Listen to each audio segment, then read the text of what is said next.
नमस्कार दोस्तों, मैं हूं मनोज लांबा और टैक्स की पाठशाला में आपका हार्दिक अभिनंदन है। आज हमारा इस जीएसटी कोर्स फॉर बिगनर्स का 14th डे है और आज की हमारे साथ गेस्ट फैकल्टी जो हैं वो सीए राजेंद्र अरोड़ा जी दिल्ली से हैं। सीए राजेंद्र अरोड़ा जी जीएसटी के क्षेत्र में एक ऐसा नाम जिसे किसी परीक्षा की कोई जरूरत नहीं है, किसी परीक्षा का कोई मोहताज नहीं है। जीएसटी का विद्यार्थी कहने वाला यह व्यक्ति पूरे देश को जीएसटी का ज्ञान दे रहा है और अभी स्टिल ये कह रहा है कि जीएसटी का विद्यार्थी हूं। तो आप समझ लीजिए कि जीएसटी पढ़ाने वाले अगर ये कह रहे हैं तो हमें जीएसटी कितना आता है हम कुछ नहीं कह सकते। तो इसी क्षेत्र में हमने पास आज का जो टॉपिक है penalties under the GST, Shri Rajendra Arora ji हमारा ज्ञानवर्धन करेंगे। थोड़ा सा परिचय मैंने दे दिया है। ये जीएसटी की राह में आपका दोस्त नाम से एक चैनल भी चलाते हैं, यूट्यूब चैनल। इसके अलावा इनका एक प्रोग्राम आता है मंगलवार के मंगलवार 3:30 पे टैक्स फॉर वेल्थ पे जीएसटी मंत्रास के नाम पर, जिसमें आप जीएसटी से जुड़े जितने भी आपके सवाल हैं आप सीए राजेंद्र अरोड़ा जी से पूछ सकते हैं, अपनी समस्याओं का समाधान कर सकते हैं। हमारे चार्टर्ड अकाउंटेंट एसोसिएशन जो नॉर्दर्न इंडियन रीजनल काउंसिल है उसके मेंबर भी हैं राजेंद्र जी। तो राजेंद्र जी के बारे में जितना संक्षिप्त परिचय दिया जाए उतना ही अच्छा है, क्योंकि लोग कहेंगे कि हम इनका सुनना चाह रहे हैं और आप परिचय में ही सारा समय निकाल रहे हैं। तो मैं राजेंद्र जी से ही रिक्वेस्ट करूंगा कि आज की डेलिब्रेशन स्टार्ट करें और हमारे जो भी व्यूअर्स हैं इनलाइटन करें। राजेंद्र जी, पहले ये थोड़ा सा मैं बता दूं कि पहले ये प्रोग्राम हमारे जो पार्टिसिपेंट्स थे उन्हीं तक लिमिटेड था, लेकिन आज का प्रोग्राम आपकी पॉपुलैरिटी की वजह से, आपकी वजह से हमने सबके लिए ओपन कर दिया है और काफ़ी सारे लोग हमारे को यहाँ से देख रहे हैं। आपके लिए काफ़ी सारे कमेंट्स भी आ गए हैं पहले ही, क्योंकि आपको लोग सुनना चाहते हैं सर। तो इसके साथ एक चीज मैं और आपसे साझा करना चाहता हूँ। आज से टैक्स की पाठशाला भी अपना एक नया शो शुरू कर रही है राजेंद्र जी, टैक्स वार्ता के नाम से। एवरी संडे 5:30 पर हम इनकम टैक्स और बेसिकली टैक्स वार्ता हमने रखा कि जीएसटी भी इंक्लूड करेंगे। डिफरेंट एक्सपर्ट्स को इसमें बुलाएंगे और हर शाम 5 बजे आधा घंटा हम बातचीत किया करेंगे। तो आज टैक्स वार्ता शो का भी इनॉग्रेशन हमारा हो रहा है। पहला शो प्रीमियर था, तो मैंने अभी मैसेज जब राजेंद्र जी को अटेंड करने लगा तो मैंने कहा कि मैंने मैसेज भेजने, उसी की मैसेज भेज रहा था। तो आप उस प्रोग्राम से भी जुड़ें, एक इंटरेक्टिव प्रोग्राम होगा। आज तो पहला जो शो था मेरा शो था, आगे हम करेंगे, राजेंद्र जी को भी बुलाएंगे और जो टैक्स एक्सपर्ट है कंट्री के उनको भी बुलाएंगे। और आप उस प्रोग्राम से जुड़कर, जैसे जीएसटी मंत्रा से जुड़ के आप अपने सवाल लेते हैं, यहाँ टैक्स कर वार्ता से भी जुड़कर आप अपने सवालों का समाधान कर सकते हैं। अब मैं आप और राजेंद्र जी के बीच ज्यादा समय ना लेते हुए राजेंद्र जी से ही आग्रह करूंगा, अरोड़ा जी से ही आग्रह करूंगा कि वो आज की जो इम्पोर्टेंट हमारा टॉपिक है पेनल्टी अंडर जीएसटी, उस पर अपनी डेलिब्रेशन स्टार्ट करें। अरोड़ा जी, वेलकम प्लीज सर। बहुत बहुत धन्यवाद सर लांबा साहब, संजीव अरोड़ा जी, पूरी की पूरी जो हमारी टैक्स की पाठशाला की टीम है, आपका फ़ायदा की टीम है। आपके साथ इतने सारे बड़े बड़े बैनर आपके साथ जुड़े हुए हैं सर, उन सभी को मेरा प्रणाम, नमस्कार, धन्यवाद।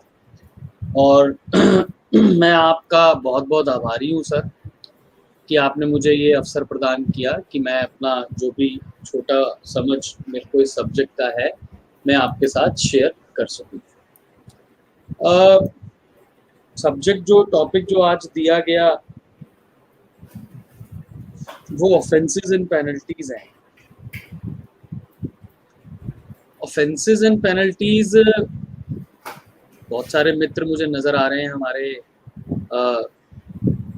बहुत सारे मित्र, राजेश पोपली, वनीता गुप्ता, अभी जिनके मैसेजेस आए हैं, अवकाश शर्मा, दीपक धानुका, अलका चौहान, रेनू मित्तल, सुधीर भाटिया जी हमारे बीकानेर से हमारे बड़े भाई साहब हैं, अलका चौहान मनाली से बैठी हैं हमारे साथ, बहुत बढ़िया।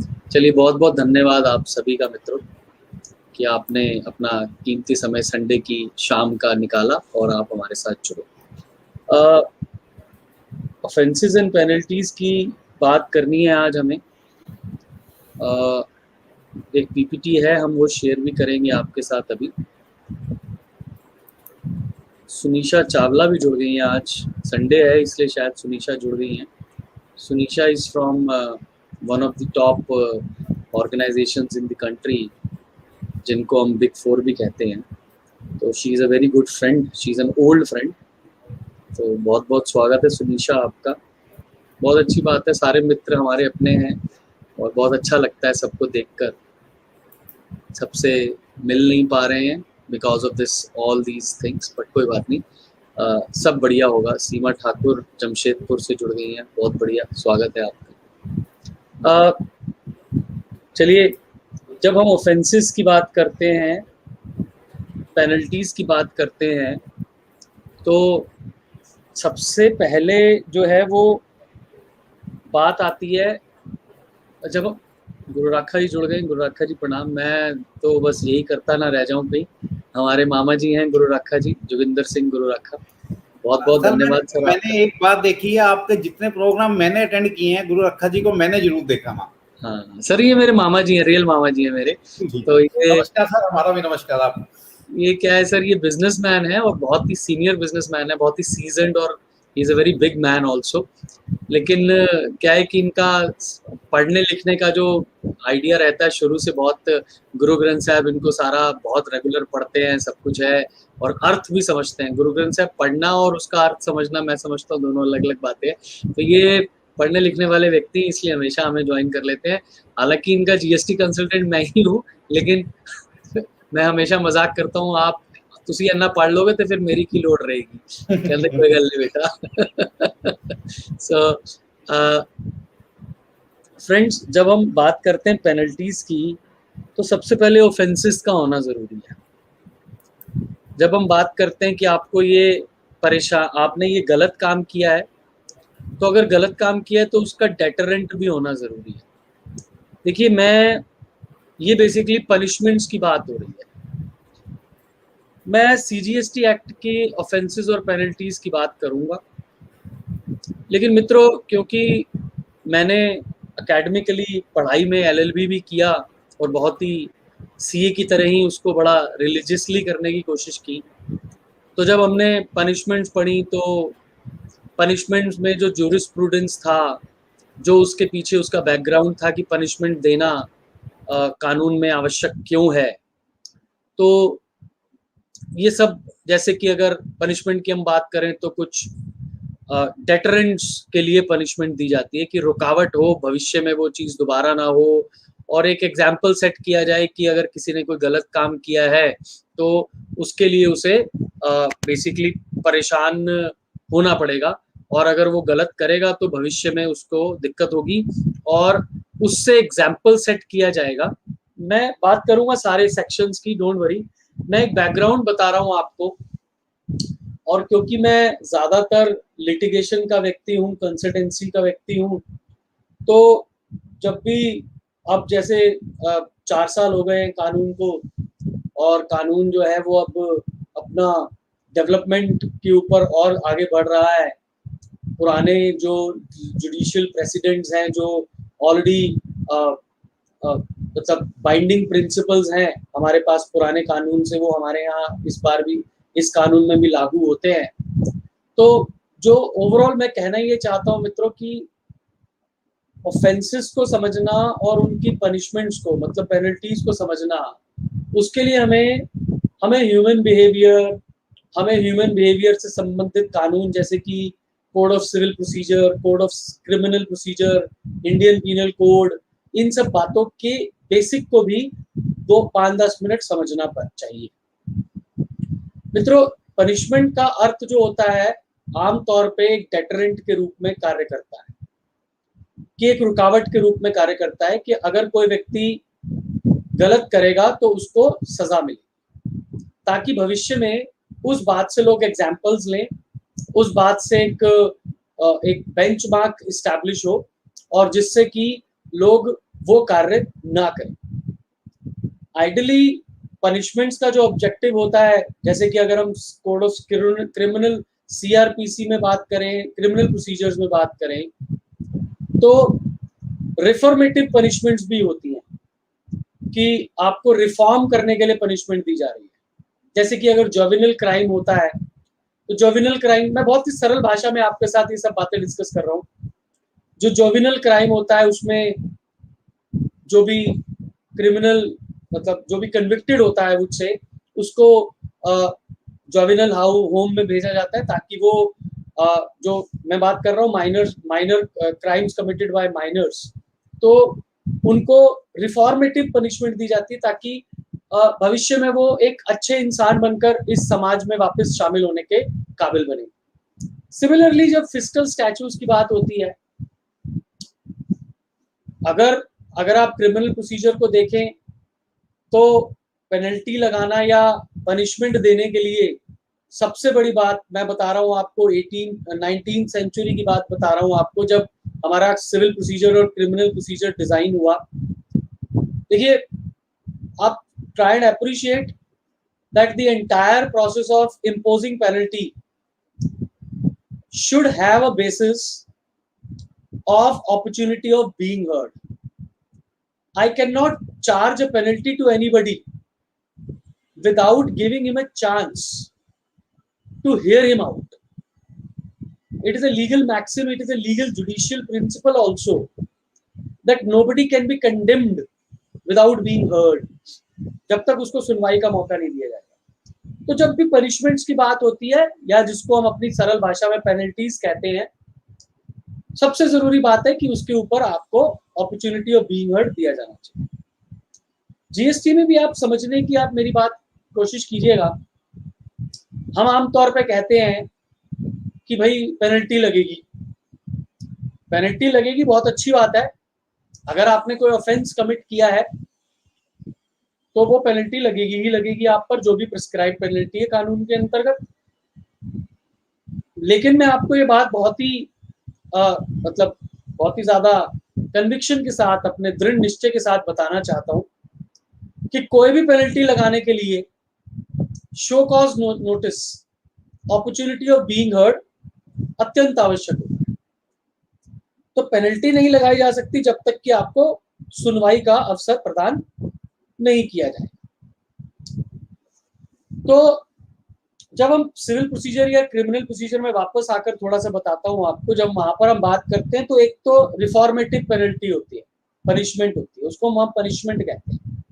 आमतौर पे पनिशमेंट होती हैं जो मॉनिटरी और नॉन मॉनिटरी बोथ होती हैं। मॉनिटरी पनिशमेंट्स होती हैं और फिर इम्प्रिजनमेंट्स भी होती हैं आफ्टर प्रोसिक्यूशन। सिमिलरली हमारे जीएसटी एक्ट में भी कुछ फिस्कल पेनल्टीज हैं और कुछ प्रोसिक्यूशन पेनल्टीज हैं। फिस्कल पेनल्टीज तो वो कंपाउंडेड प्रोसिक्यूशन कहा जाता है उसे, कि आपके ऊपर प्रोसिक्यूशन नहीं होगा। प्रोसिक्यूशन का अर्थ है कि आपके ऊपर क्रिमिनल चार्ज नहीं लगाया जाएगा। ये बड़ी महत्वपूर्ण बात मैं आपको बता रहा हूं, क्योंकि जैसे जैसे धीरे धीरे आज की प्रेजेंटेशन में आगे बढ़ेंगे, हम फेक इनवॉइसिंग की तरफ बढ़ेंगे, हम क्लेंडेनस्टाइन मूवमेंट ऑफ गुड्स की तरफ बढ़ेंगे, हम सेक्शन 132 की तरफ बढ़ेंगे, जहां पर क्रिमिनलिटी प्रोसिक्यूशन लॉन्च की जाती है अगेंस्ट द टैक्स पेयर्स और द टैक्सेबल पर्सन्स और any person, anybody. So what I wanted to bring home that there are two types of punishments commonly called penalties here in GST law. One is fiscal penalty, monetary penalty. You commit a crime, you commit an offense. I would not say crime, I would say offense. You commit an offense and pay a penalty, you will be relieved. But when something which is being identified or classified as a prosecutionable offense, an activity, a galti, a mistake which you have done and due to which prosecution can be launched, there are specific offenses against which prosecution can be launched. In that matter, the prosecution would result in fine as well as imprisonment both. So we will talk about all these things. I would like to refer to one more clause, one more article, Article 20 of the Constitution. That is very important. Friends, do not worry. We have a complete PPT also. And जितना background set करने के लिए जरूरी है उतना मैं आपको verbally बता रहा हूं. Although I always try to make powerful presentation instead of PowerPoint presentation, but yet we have a PPT. Do not worry about that. So there is one article which is specific with respect to offenses under Constitution. Let's be very clear. Please, I invite your attention here. There are two aspects of that Article 20, which is with respect to offenses and thereby penalties. First of all, the person can be charged of commitment of an offense only when the activity, when the transaction happened, that activity was considered to be an offense. I am removing this earphone from my pagdi. It disturbs me for long. I hope my voice is clear to you. Yes, please, you can write in the chat box also. Am I audible? Yes, voice is Yes, clear, please. sir.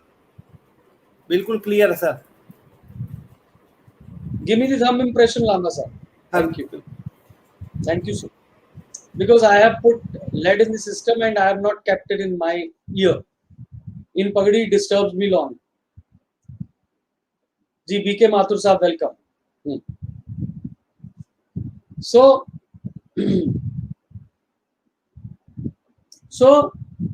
that Article 20 is divided into two parts. One part was we were referring that कोई भी व्यक्ति उस गलती का हर्जाना नहीं भुगत सकता जब जिसने वो एक्टिविटी की थी वो गलती ही नहीं थी. मैं थोड़ा सा आपको डिटेल में बताता हूं. मैंने कोई एक्ट किया और एक्ट किया तो उस एक्ट को जब मैंने जो वो एक्ट किया तब वो एक्ट ऑफेंस नहीं था, लेकिन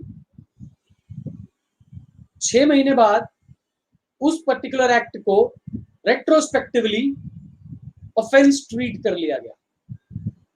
आर्टिकल 20 कहता है ऐसा नहीं हो सकता.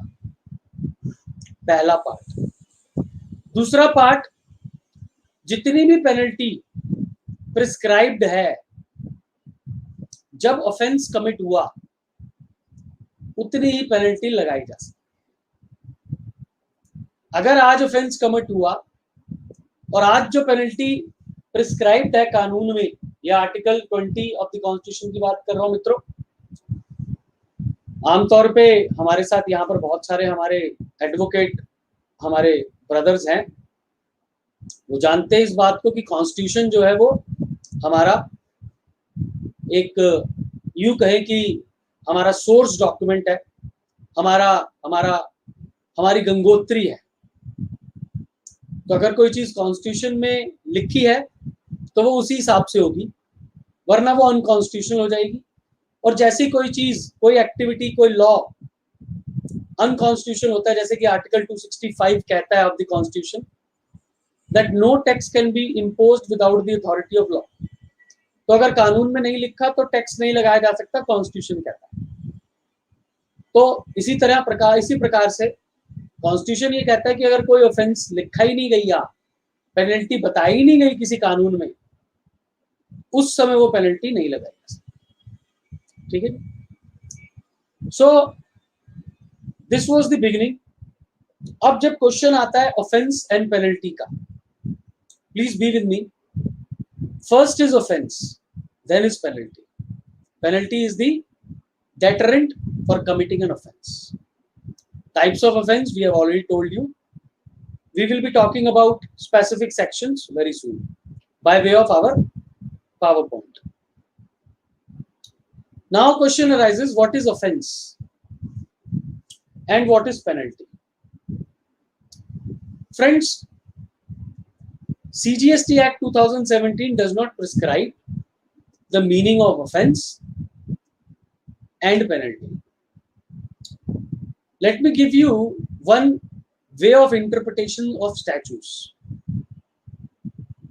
Interpretation of statutes guides us, the tool for interpretation of statutes guides us that if a particular definition is not prescribed in the act in which it is used, then you must refer to the General Clauses Act. So, in General Clauses Act, offense is also defined, penalty is also defined. So, we will take definition from this thing, General Clauses Act. Let me now share you with my PPT. Please allow me to share my screen. Yeah, it is. Thank you.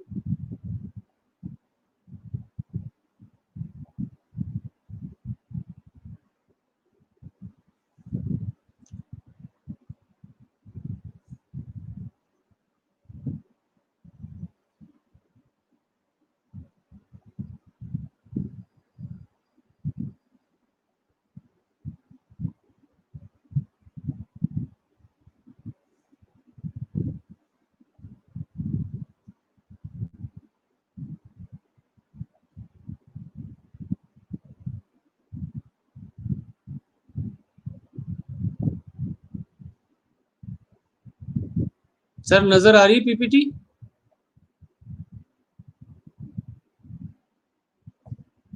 Just a second.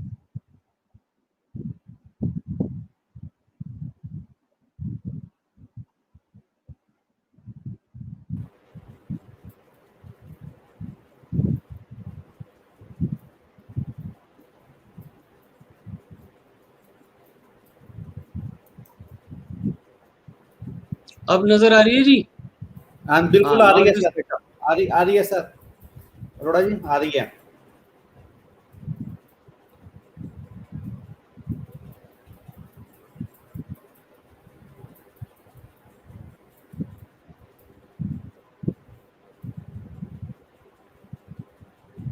ठीक है sir. बिल्कुल ठीक है sir. Show cause वाली बात मैं आपको बता चुका. पेनल्टी अगर लग गई है तो स्टे तब मिलेगा जब आप उसके अगेंस्ट अपील फाइल करेंगे. अदरवाइज मैं आपको बता दूं, मैं आपको एक बड़ी इंटरेस्टिंग चीज आज बताऊंगा. Linking of section 122 with section 73 and 74. Linking of 73 with section 73, 74 with 122. Be with me. हमारे पांड्या साहब भी जुड़ चुके हैं, बहुत बढ़िया. पांड्या साहब हमारे नागपुर से हैं. सो अगर आपके ऊपर शो कॉज हुआ और शो कॉज ने पेनल्टी क्रिस्टलाइज कर दी, और पेनल्टी क्रिस्टलाइज कर दी तो जैसे ही पेनल्टी क्रिस्टलाइज हुई रिकवरी इनिशिएट हो जाएगी. और रिकवरी जैसे इनिशिएट होगी उसको स्टे करवाने के लिए आपको अपील फाइल करनी होगी. अपीलेट अथॉरिटी के पास सेक्शन 107 में अपील फाइल होती है. अपील फाइल करने से पहले आपको 10% प्री डिपॉजिट देना होगा. अगर आप अपील फाइल 60 दिनों में from the communication of the order under 107 नहीं करते, देन इन दैट केस आपको रिकवरी प्रोसीडिंग्स आपके अगेंस्ट शुरू हो जाएंगी under section 79 of the act. As I said, offences and penalties. Defined नहीं है हमारे। ऑफेंस का मतलब जनरल क्लॉजेस एक्ट में सेक्शन क्लॉज 3 सब क्लॉज 38 में एनी एक्ट और omission made punishable by any law for the time being in force.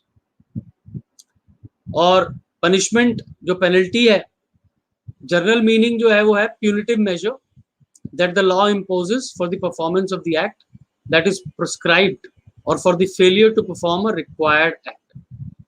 अगर आपको कोई पनिशमेंट या usual punishment doing something against law, जैसे कि मैंने शुरुआत में भी कहा कि अगर आपने कानून के खिलाफ कुछ किया है तो उसके लिए आपको पेनल्टी लगेगी। कानून के खिलाफ क्या होना है वो ऑफेंस होता है। डिक्शनरी मीनिंग भी लिखा है मैंने ऑफेंस का। ऑफेंस में mean a crime, illegal action, something that outrages the moral और physical senses. An offence is a breach of a law और a rule that is the illegal act. ठीक है जी।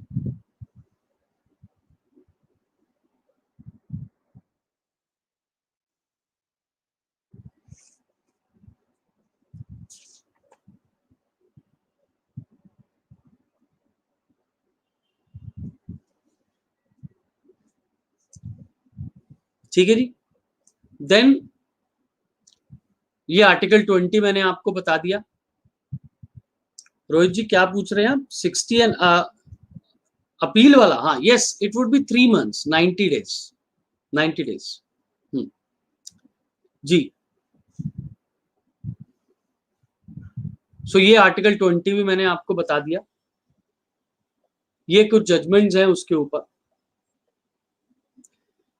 दो तरह के ऑफेंसेस लार्जली हैं हमारे पास, जो कि एक फिस्कल पेनल्टीज को इम्पोज करवाते हैं और दूसरा है हमारे प्रोसिक्यूशन को लॉन्च कराते हैं। तो जो प्रोसिक्यूशन को लॉन्च कराते हैं वो अलग है और जो फिस्कल पेनल्टीज को बताते हैं वो अलग है, और दोनों को सेपरेट हमने किया हुआ है। अब हम आगे बढ़ते हैं इसमें। ये कुछ ऑफेंसेस हैं, उनके साथ साथ उनकी पेनल्टीज भी हैं इन सेक्शंस में। सेक्शन 122 में एक सबसेक्शन 1 में 21 है, सबसेक्शन 2 में 4 है, सबसेक्शन 3 में 5 ऑफेंसेस। 123 में 1, 124 में 1, 132 में 12 ऑफेंसेस। 132 को हमने यहां पर डिवाइड किया है फर्दर। सबसेक्शन 3 है। सबसेक्शन 1 में हमने जो 21 ऑफेंसेस हैं उनको इस तरह से फर्दर डिवाइड किया है, ये सारे। ठीक है जी। एक एक करके ये 8 सेगमेंट्स हमने बनाए हैं सबसेक्शन 1 में। एक एक करके इनके ऑफेंसेस को देखते हैं। 21 ऑफेंसेस इस तरह से फेक रॉन्ग इनवॉइसेस हैं, फ्रॉड से रिलेटेड है, टैक्स इवेजन, टीडीएस टीसीएस से, गलत आईटीसी लिया, on account of failure of doing something, on account of transportation and storage of some goods, miscellaneous offences 8वां, और उसका कॉरेस्पॉन्डिंग पेनल्टीज क्या है वो यहां पर हम लिख रहे हैं। सबसे पहले offences relating to issue of fake और रॉन्ग इनवॉइसेस। अगर आपने सप्लाई की है विदाउट इश्यू ऑफ इनवॉइस, और इश्यू किया है या तो इनकरेक्ट और false invoice with regard to such supply, इस कैटेगरी में आता है। आपने इनवॉइस और बिल इश्यू किया है विदाउट सप्लाई, आमतौर पे यही हमारे फेक इनवॉइसेस हैं, जहां पर सिर्फ और सिर्फ इनवॉइस इश्यू किया जा रहा है but there is no supply. Issues invoices using the GST number of another taxable person. So ये भी फेक इनवॉइसिंग की तरह ही है। तो पेनल्टीज में हायर ऑफ दीज टू है 10,000 और 100% of the tax evaded, whichever is higher. That is the amount of penalty prescribed here. There are certain illustrations which we have taken. I will not be going in the details. I have kept some article, some case laws also for you. Those who wish to have this PPT may get it from me. That is not a problem.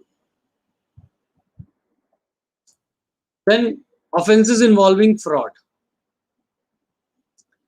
Fraudulently अगर कोई आप refund obtain कर लेते हैं या आप अपने accounts को फॉल्सिफाई करते हैं या फेक फाइनेंशियल रिकॉर्ड्स को सब्स्टिट्यूट करते हैं सही से in order to evade taxes, या आप गलत रजिस्ट्रेशन जो है वो फॉल्स इंफॉर्मेशन से ले लेते हैं, that is also fraud.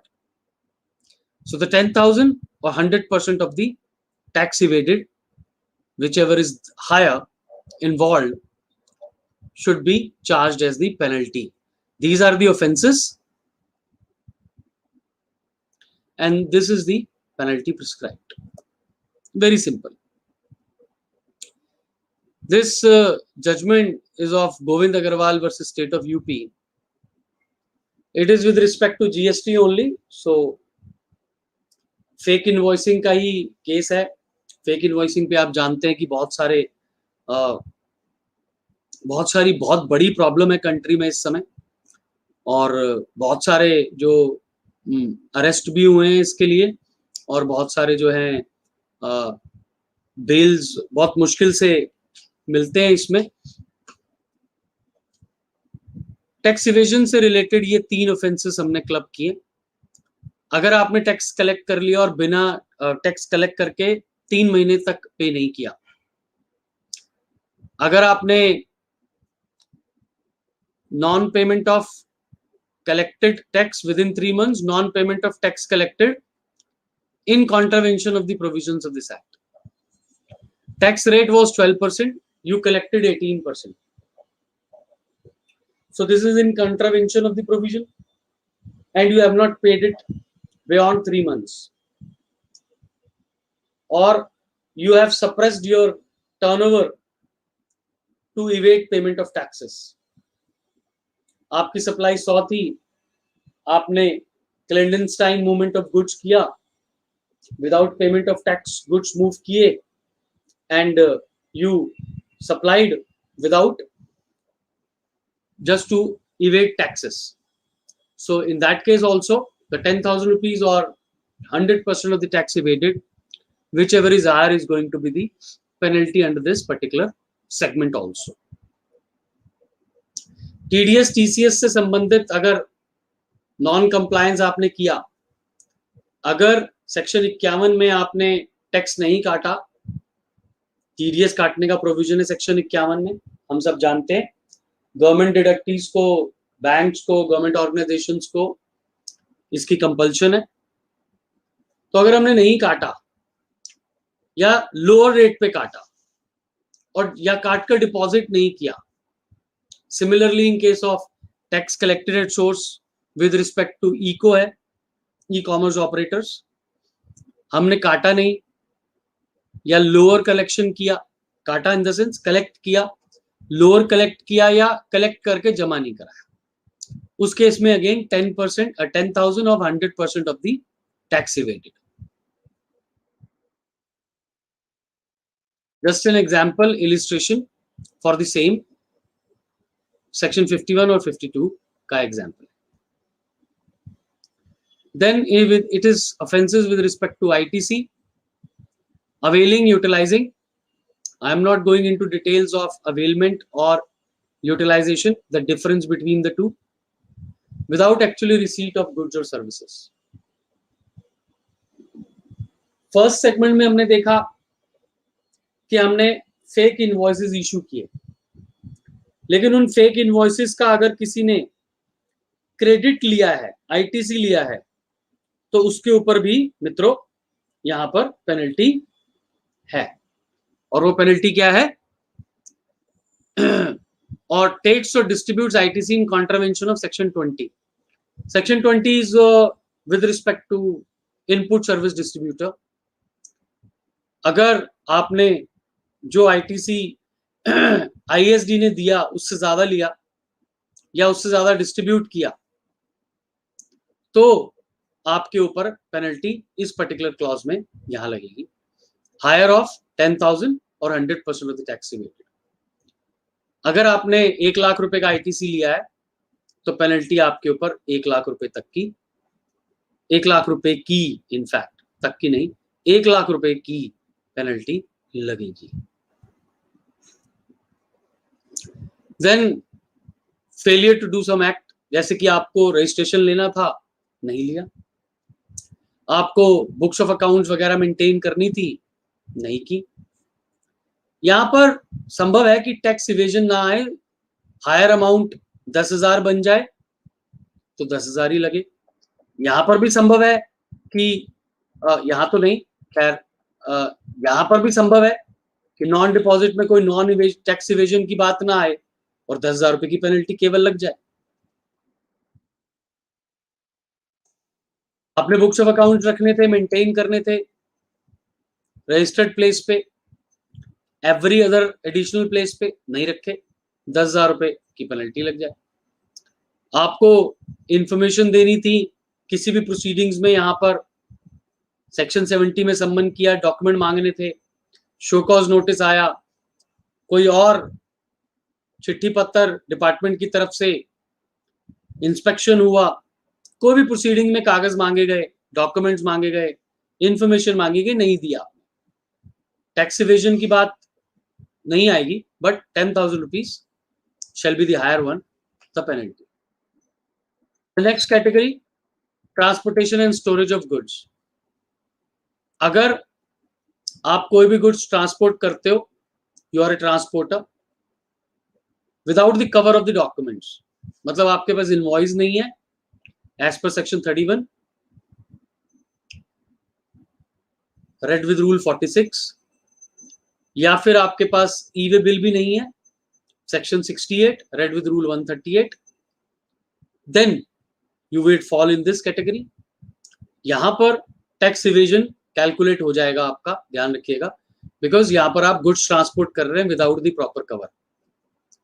So whatever value proper officer या इंटरसेप्टिंग ऑफिसर आपके गुड्स की निकालेगा which were being transported, that shall be the value, and on that tax rate shall be the evasion of taxes. और दूसरी category जो है यहां पर आती है वो है सप्लाईज, ट्रांसपोर्ट्स और stores any goods which are liable to confiscation. ऐसे गुड्स आप ट्रांसपोर्ट करते हैं, स्टोर करते हैं या सप्लाई करते हैं जो कि कन्फिस्केशन के लायबल हैं, मतलब आप बिना टैक्स के गुड्स स्टोर कर रहे हैं, सप्लाई कर रहे हैं, और वो कन्फिस्केशन की जानी चाहिए, उनकी जब्ती की जानी चाहिए, उस केस में भी टैक्स की लायबिलिटी आपकी इवेजन कैलकुलेट हो सकता है, and higher amount whatever is there वो आपके ऊपर पेनल्टी इस कैटेगरी में भी लगेगा। There are certain judgments which we have produced for this particular e way bill वाला इशू। ई वे बिल वाले इशू पे देयर आर मल्टीपल जजमेंट्स। मैं e way bill pay section 129 और 30 को टच बेस करूंगा वैसे तो, लेकिन मैं आपको ये बताना चाहूंगा मित्रों कि ई वे बिल का जो सोल है, सबसे पहली बात तो उसके दो गाइडिंग प्रोविजंस हैं एक्ट और रूल में, सेक्शन 68, रेड विद रूल 138, उसके बाद 138 A B C D E जो भी हैं वो सारे हैं ही हैं, बट लार्जली 138 प्राइमरीली।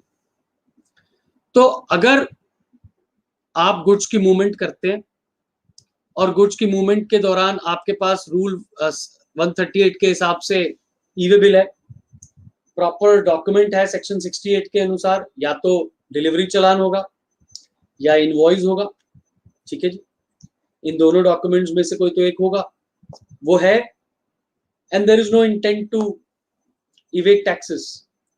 हालांकि this is very difficult to establish, but yes, अगर ऐसा है, डॉक्यूमेंट पूरे हैं, तो मैं आपको बता दूं there are multiple judgments now of various honourable high courts, जहां पर ऑनरेबल हाई कोर्ट्स ने बात कही है कि भाई इंटरसेप्टिंग ऑफिसर का जो डोमेन है वो सिर्फ यही चेक करने का है कि भैया कागज इस कंसाइनमेंट के साथ इस ट्रांसपोर्टेशन ऑफ गुड्स के साथ कागज ठीक है या नहीं है?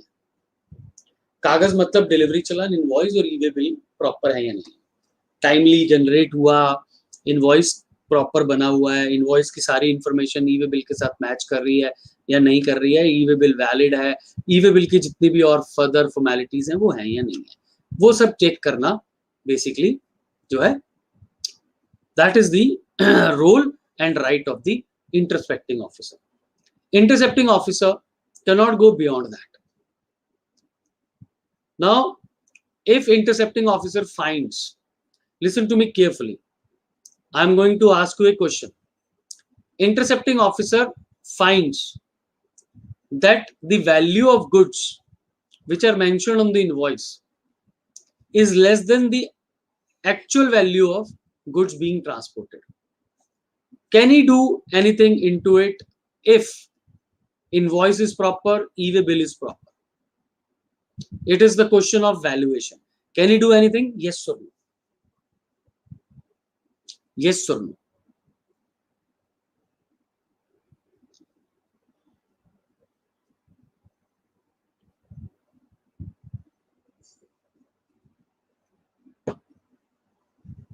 Yes, please. No reply. Yes, please. No. BK Mathur ji कहते हैं no. He cannot do anything. Yes, Mathur साहब. गिरीश जी कहते हैं yes. Put a query. Vanita Gupta कहती है put a query. Query put कर ली ना मैडम कि क्या इंटरसेप्टिंग ऑफिसर वैल्यूएशन के पार्ट में एंटर कर सकता है जहां पर उसका इनवॉइस और ई-वे बिल प्रॉपर बना हो, क्या वो कर सकता है? Answer is no my dear friends, he can not do so. ना वो वैल्यू के ऊपर चेक कर सकता है, ना ही वो रेट के ऊपर चेक कर सकता है. अगर उसे कहीं भी डाउट आता है, ही मे merely refer the case back to the proper jurisdictional officer, proper officer. He cannot put himself into the shoes of the adjudicating authority. So let's be very clear about it. There are multiple judgments which says that the proper officer or intercepting officer cannot do so. Anyways, thank you everyone. Thank you for giving answers. Nice. So moving ahead, last segment, the miscellaneous offenses. Obstructs or prevents any officer in discharge of his duties under this act. If the registered person obstructs any officer in discharge of his duty while he was doing his duty in the premises under section 67 of the act, अगर उसके यहाँ inspection हुई है तो कुछ भी मना नहीं कर सकता वो. गिरीश कुमार नाकरा साहब, that is why only I asked this question, that departmental officials are doing it, but there are high court judgments. आप उन्हें explain करें at the time when the goods are being detained, और अगर नहीं होता है तो of course appeal is the measure available with you. But yes, I would say that they are doing it. They should not do it. They should refrain themselves from doing all these things. Otherwise, this would actually again create deficit of trust between the administration and the taxpayers. I agree, sir. Anyways, so अगर वो temper करता है, destroy करता है any material evidence or document, disposes of or tampers with any goods detained, seized or attached, then also he will be charged with the penalty of 10,000 rupees or 100% of the tax evaded. Here also it would be difficult to identify the evasion of tax. Yes, destroying document or goods, yes, there could be a possibility that we can identify, we can determine the evasion of tax. Okay, so that was section 122(1), जहां पर हमने 21 penalties को बाइफिकेट किया और हमने उसको relevant portions में, relevant segments में डिवाइड कर दिया और आपके सामने पेश किया। नाउ 122(2) की बात कर रहे हैं हम। अगर कोई सप्लाई हुई वहां पर, और मैं आपको एक बात बता दूं, ये पूरा का पूरा 122 जो है वो टैक्सेबल पर्सन के ऊपर लगता है। टैक्सेबल पर्सन में कोई भी व्यक्ति हो सकता है। टैक्सेबल पर्सन की जो परिभाषा है उसमें यह है कि रजिस्टर्ड और लायबल टू बी रजिस्टर्ड। तो सेक्शन 122 में टैक्सेबल पर्सन का प्रयोग हुआ है, ना कि रजिस्टर्ड पर्सन का प्रयोग हुआ है। तो रजिस्टर्ड और लायबल टू बी रजिस्टर्ड के ऊपर पेनल्टीज लगाई जा सकती है। तो अगर किसी व्यक्ति ने कोई भी सप्लाई की है जिस पर टैक्स शॉर्ट हुआ है या नहीं पे हुआ है, या कोई ऐसी एरनेस रिफंड है, या फिर आईटीसी जो है रॉन्गली अवेल्ड है या यूटिलाइज्ड है, तो अगर वो फ्रॉड्स से संबंधित है तो 10,000 और 100% of the tax due whichever is higher, और अगर अदर देन है तो 10,000 और the 10% of the tax due. Other than fraud है तो 10,000 और the 10% of the tax due whichever is higher की आपके ऊपर पेनल्टी लगाई जा सकती है। सेक्शन 122(3) में कहा गया है कि अगर कोई व्यक्ति एड करता है या अबेट करता है, कोई व्यक्ति हेल्प करता है या सहायता करता है या मोटिवेट करता है, प्रेरित करता है, 21 ऑफेंसेस जो लिखे गए हैं उनको करने में, या फिर कोई व्यक्ति किसी ऑफिसर के सामने अपेयर नहीं होता है या इनवॉइस इशू नहीं करता है in accordance with the provisions of this act, या किसी ऐसे गुड्स में डील करता है जिसको लगता है कि ये लायबल टू कन्फिस्केशन है, या फिर डील करता है एनी सप्लाई ऑफ सर्विस में जिसको लगता है कि ये कॉन्ट्रवेंशन ऑफ द प्रोविजंस में है, उस केस में यहां पर जो है पेनल्टीज आपकी 25,000 रुपए तक की पेनल्टी आपके ऊपर लगाई जा सकती है। मैं यहाँ पर 122 का आखिरी सेक्शन है, इनफैक्ट ये वाला, तो मैं आपको बता देना चाहता हूं कि जितनी भी पेनल्टीज यहाँ लिखी हैं वो CGST एक्ट की लिखी हैं। Equal amount of penalties shall also be there in SGST act.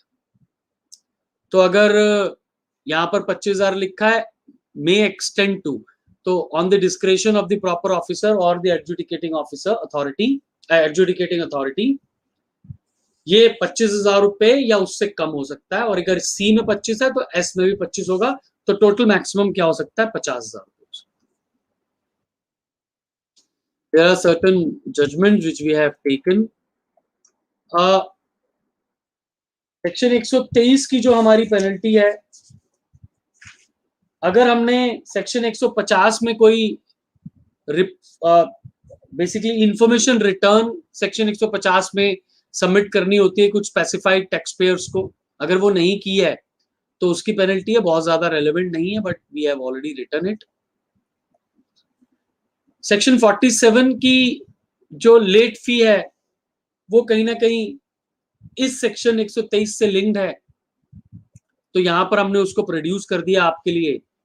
हालांकि इस चैप्टर में नहीं आता, जो आपका चैप्टर है ऑफेंसेस एंड पेनल्टीज का, ये बेसिकली 21वां चैप्टर है कानून का, और उसमें नहीं आता, लेकिन हमने फिर भी आपके लिए यहाँ पर प्रोड्यूस किया ताकि आप एक ही जगह पर सारी बातें पा सके। आमतौर पे जब भी मैं कोई पावर पॉइंट प्रेजेंट करने की कोशिश करता हूँ तो जितनी भी रिलेटेड चीजें एक सब्जेक्ट के ऊपर होती हैं तो कोशिश की जाती है, चाहे वो केस लॉज हो रेलेवेंट या और कोई सेक्शंस इधर उधर से कनेक्टेड हो, तो वो मैं प्रेजेंट करने की कोशिश करता हूँ। तो सेक्शन 47 जो है वो ये कहता है कि अगर दो सब सेक्शंस हैं, वो कहता है अगर आप GSTR 1 या GSTR 2 या GSTR 3 या GSTR 10, जिसको हम फाइनल रिटर्न कहते हैं, ड्यू डेट तक फाइल नहीं करते तो आपके ऊपर 100 रुपए प्रतिदिन की पेनल्टी लगेगी, मैक्सिमम 5,000 की। GSTR 2 और 3 यहां पर नहीं है, पिछले दिनों 3 को हमने 3B से सब्स्टिट्यूट कर दिया कानून में, तो सेक्शन 39 में जो रिटर्न है 3, now that is 3B। Section 37 में जो रिटर्न है दैट इज 1। अब मुझसे पूछेंगे कि क्या 1 की लेट फी लगेगी, यही सवाल मैं आपसे पूछना चाहता हूं। आज तक पिछले 48 महीनों में हमने 1 की लेट फी नहीं दी है, क्या हम पर लगेगी? आंसर इज यस और नो।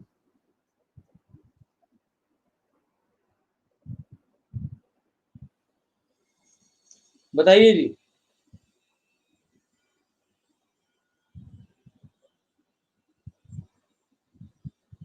यस और नो, क्या हम पर लेट फी 9 की बेग योर पार्डन GSTR 1 की लेट फी लगेगी? विमल सेठी जी भी जुड़े हैं हमारे कोटा से।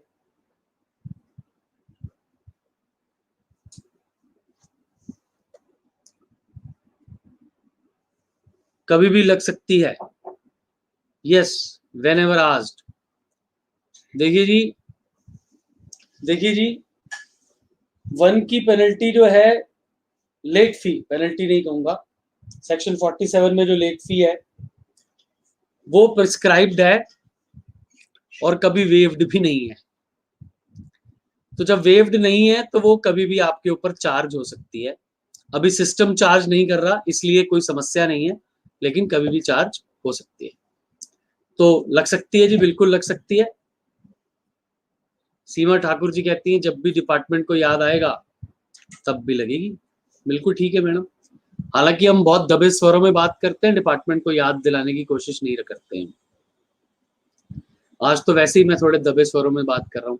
एक्चुअली मेरा तीसरा प्रेजेंटेशन है सुबह से। रामा साहब, आज एक्चुअली मेरी एक क्लास होती है, जो हमारे कोर्स की क्लास होती है 5 से 7 जी। तो हुआ क्या कि जब आपसे बात हुई थी तो आपसे तो बहुत दिन पहले बात हो गई थी जी। लेकिन मेरे को ये दिमाग में नहीं रहा कि टाइमिंग इसका 5 से 7 ही होगा। तो मैंने आज जो है वो क्लास हमारी कोर्स की कैंसिल की। उसमें से बहुत सारे मित्र हमारे, मोनिका बजाज हैं, सीमा ठाकुर हैं, अवकाश जी हैं, ये बहुत सारे मित्र हमारे उस क्लास से हैं जो आज यहाँ जुड़े हुए हैं हमारे साथ, ऑफेंसेस एंड पेनल्टीज डिस्कस कर रहे हैं। तो वो क्लास ना लेकर मैंने आज ये वाला प्रोग्राम किया। सुबह एक और प्रोग्राम था, बीच में थोड़ा सा एक छोटा सा और प्रोग्राम था। तो बस चलिए, तो 1 की मैं पहले ही सोच रहा था कि आज अरोड़ा जी की जो आवाज है उसमें जान क्यों नहीं आ रही। हाँ, आपने अपने आप ही स्पष्ट कर दिया। वो सर मतलब पता लग जाता है, मुझे भी समझ में आता है कि भाई मैं, हालांकि मैं टॉपिक कोई नहीं छोड़ रहा, लेकिन हाँ मैं अपने रूटीन जो पिच एंड टोन है उससे थोड़ा सा स्लो नीचे वाले स्वर पे बोल, एनर्जी लेवल कम है, नीचे वाले स्वर पे। ठीक है, तो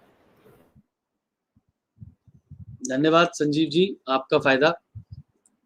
आप इतना ना करा करें सर, ये तो हमारा सौभाग्य है कि हम प्रोफेशन के काम आ पा रहे हैं और आप इतना एफर्ट कर रहे हैं सर। हमारा क्या है, हमने तो लिंक डालना है, क्लिक करना है, सामने आकर बोलना शुरू कर देना है। आप लोग लांबा साहब, आप इतना एफर्ट करते हैं जिसका कोई वो नहीं है, मतलब कोई सानी नहीं है। तो आप बार बार धन्यवाद बोलकर हमें ऐसा ना करा करें सर। लांबा साहब आप भी, कोई जरूरत नहीं है आपके धन्यवाद की, आपका बस प्यार और स्नेह है और आप काबिल समझते हैं हमें, ये बहुत बड़ी बात है सर।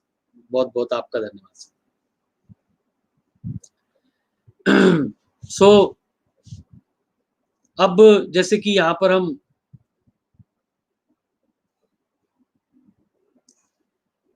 क्या कह रहे हैं सेठी साहब, system has not levied because government intends to collect tax, if you file 1 they have the data. हाँ ठीक है सर, आपकी बात, ये भी लॉजिक सही है आपका, है ना। लेकिन GSTR 3B से तो टैक्स मिलता है।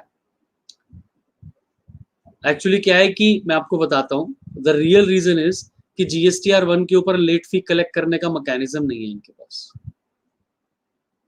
3B से टैक्स मिलता है, वहां से पैसे लेट फी ले लेते हैं।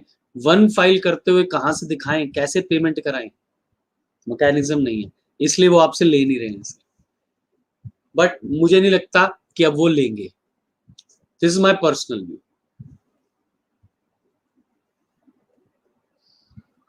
प्रदीप शर्मा जी ग्रो बिजनेस से लुधियाना से बहुत बहुत स्वागत है आपका सर। सर ने बता दिया मुझे, वरना मैं ग्रो बिजनेस समझ नहीं पा रहा था कि कौन है। चलिए, ये तो पहला सबसेक्शन 1 था 47 का। सबसेक्शन 2 ये कहता है कि अगर आप 44 की एनुअल रिटर्न जो है, 44 में एनुअल रिटर्न है, अगर आप वो फाइल नहीं करते तो भी आपके ऊपर 100 rupees per day subject to maximum of 25% of the turnover in the state और यूटी आपके ऊपर लेट फी लगेगी। अब ये 200 हो जाती है और 25% मैक्सिमम जो है वो 0.5% हो जाती है क्वार्टर सी में, क्वार्टर एस में। ठीक है जी। ये मैंने आपके लिए कुछ नोटिफिकेशंस ले आया हूँ। GSTR 1 का जो उन्होंने इनिशियली वेवर किया था लेट फी का, वो निकाला हुआ। उसके बाद क्या हुआ है 3B और 3B का लेट फी का वेवर, उसकी सारी नोटिफिकेशन। उसके बाद आपको जो है बेसिकली जून 21 ऑनवर्ड्स, ये देखिए आप, June 21 onwards late fee shall be as follows for 1 and 3B। तो वो भी मैंने आपके लिए यहाँ पर प्रेजेंट कर दिया है कि अगर आपका रजिस्टर्ड पर्सन वो total amount of central tax payable in the said return is निल, तो 250 रुपीज ये सेंट्रल टैक्स का है, 250 रुपीज। और अगर निल है, registered person having aggregate turnover up to 1.5 crore in the preceding financial year other than those covered in 1, तो उसके लिए 1000 रुपीज है मैक्सिमम, 1000 ही लगेगा। और टैक्स पेयर जिनका मोर देन 1.5 करोड़ है लेकिन अप टू 5 करोड़ है इन the preceding financial year other then 1 above, tax बनता है आपका। पहले में तो टैक्स ही नहीं बनता था, टैक्स बनता है तो 2500 रुपीज मैक्सिमम पेनल्टी है आपका। ये आपके लिए मैंने इसको प्रेजेंट आपके लिए कर दिया मित्रों। स्टैटिस्टिक्स की अगर आप बात करें 124 में, अगर 124 में यहाँ पर जो है बताया गया कि अगर आपको स्टैटिस्टिक्स फर्निश करनी है और आप फर्निश नहीं करते या फॉल्स इंफॉर्मेशन फर्निश करते हैं, तो उस केस में आपके ऊपर पेनल्टी जो है वो यहाँ पर प्रिस्क्राइब्ड है, that is maximum of 10,000 rupees. और ये बेसिकली स्टैटिस्टिक्स जो है सेक्शन 151 में, मैं आपको बता दूं, इसमें 150 और 51 में अमेंडमेंट भी है इस फाइनेंस एक्ट 21 में। बेसिकली कुछ ऑर्गेनाइजेशंस को डायरेक्शन होती थी कि आपने इंफॉर्मेशन सबमिट करनी है, फर्निश करनी है टू द गवर्नमेंट, जैसे कि बैंक्स हैं, इंश्योरेंस कंपनीज हैं, म्यूचुअल फंड्स हैं, इन सबको। तो उसके अलावा इसमें अमेंडमेंट दिया है कि अब इंफॉर्मेशन कोई भी सबमिट कर सकता है सिर्फ एक चिट्ठी के बेसिस पे। चिट्ठी जो है डिपार्टमेंट उस पर्टिकुलर ऑर्गेनाइजेशन को देगा, तो वो उसको एक स्टैटिस्टिक्स या इंफॉर्मेशन रिपोर्ट 150 या 151 में जमा कराएगा। तो इन दैट केस अगर नहीं कराता है तो 10,000 रुपए तक की पेनल्टी है, और अगर कॉन्टिन्यूइंग ऑफेंस है तो 100 rupees each day, maximum 25,000 rupees. Section 125 जो है वो जर्नल पेनल्टी की बात करता है मित्रों। बेसिकली ये कहता है कि अगर आपको कोई और पेनल्टी एक्ट में प्रिस्क्राइब्ड नहीं है तो उस केस में आपको 25,000 रुपए तक की पेनल्टी लग सकती है सेंट्रल में, और 25 की स्टेट में तो 50,000 रुपए की पेनल्टी लग सकती है।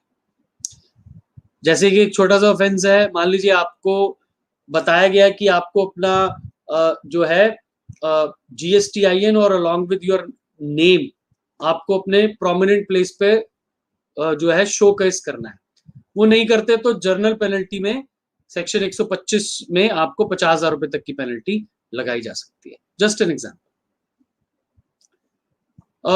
126 भी बड़ा महत्वपूर्ण सेक्शन है मित्रों। वो कहता है कि discipline relating to penalty.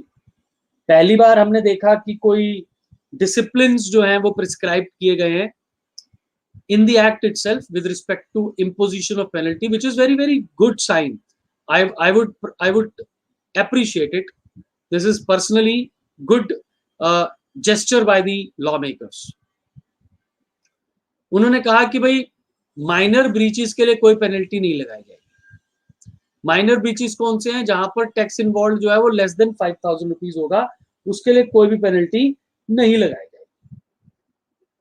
Tax involve 5,000 रुपए से मतलब लेस देन 5,000 होगा, 5,000 से कम होगा तो कोई भी पेनल्टी नहीं लगाई जाएगी।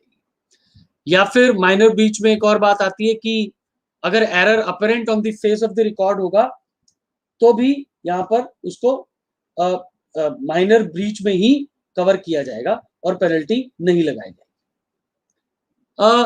ये क्या ब्रिज बीके माथुर जी पूछ रहे हैं, सेक्शन 44 में सीजीएसटी में फी क्या है क्या? हाँ जी बिल्कुल सेम है सर, बिल्कुल सेम है सर।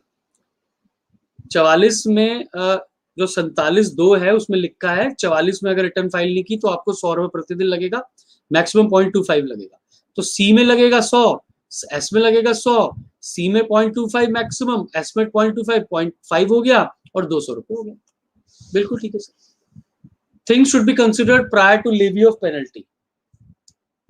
हमेशा सर्कमस्टेंसेस को, फैक्ट्स को ध्यान में रखें पेनल्टी लगाने से पहले। अपॉर्चुनिटी ऑफ बीइंग हर्ड जरूर दें। जर्नल पेनल्टी देखिए जर्नल डिसिप्लिन में ही उन्होंने लिख दिया, जो कि मैंने आपको पहले सबसे पहली लाइन अपनी डेलिब्रेशन शुरू करते हुए बताई थी। फिर उन्होंने कहा कि nature of the breach and the applicable law and mitigating factors. ऐसे फैक्टर्स भी ध्यान रखें कि भाई अगर कोई मिटिगेटिंग फैक्टर है जिससे कि ऑफेंस की जो ग्रेविटी है, मैग्नीट्यूड है, रिड्यूस होता है, उसका भी ध्यान रखें। तो मैं कहता हूं कि ये general principles relating to discipline relating to penalty जो है, similarly general principles relating to adjudication section 75 में भी बहुत सुंदर तरीके से बताए गए हैं कि अगर आपको एडजुडिकेट करना है किसी भी टैक्स इंटरेस्ट और पेनल्टी को, तो किन किन बातों का आप ध्यान रखेंगे। क्या पूछ रहे हैं ब्रिज किशोर माथुर जी, बीके माथुर जी? सर मैक्सिमम एसजीएसटी का टर्नओवर से डिसाइड होगा क्या? सर मैक्सिमम डिसाइड क्या होगा मैं आपको बता दूं।